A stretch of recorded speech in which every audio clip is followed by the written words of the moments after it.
never end. I have one more thing to do, and that's to prepare for next year's Christmas. No, it's not going to the after Christmas clearance sales, although I have to admit, I don't think I've ever gone to one.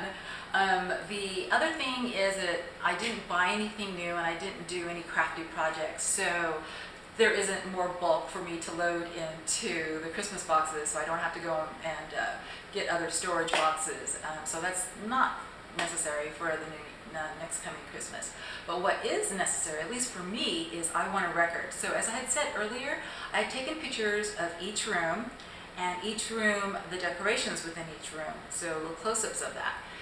If I didn't take a picture of a room, that's to denote to me that it wasn't decorated. So when next year comes around, I can look at these pictures in this book, and it's going to be a chronological. This is a new thing. I just invented it. So it's going to be a year-by-year thing, so I can look at what I've done previously. And, you know, I can take great pleasure in how beautiful the house looked the previous Christmas. And then it's also interesting to see how gradually a home changes. Or sometimes, like my study, it hardly ever changes. So why I'm doing that is, for instance, in the salon here, there is a giant brown wooden bowl. And this year I put giant blue balls. And when I look at this record next year, I might decide maybe not giant blue balls, maybe giant red ornaments, or maybe a giant gold balls, or maybe a selection of 3. So, you know, I'm not going into this haphazardly. I'm going in there with a decorative mandate to try something new, or at least rotate through red balls, blue balls, gold balls, multiple color, tutti frutti.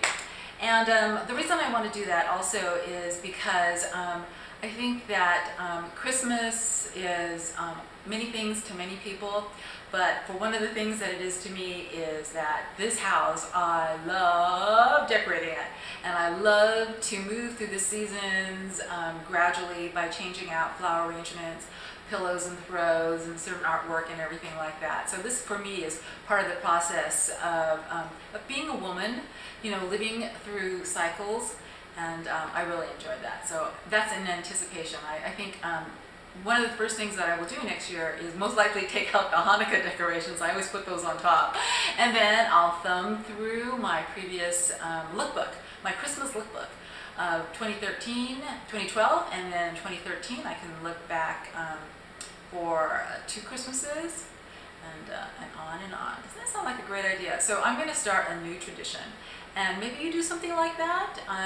Maybe you do something even better. But I think with a digital camera and a computer and a word processor that has a publisher, you can make these flash decorative Christmas books. And that's what I intend to do. Okay, so I'm going to leave you. I'm really leaving. I'm scooting. I'm moonwalking out of here. Okay, bye-bye.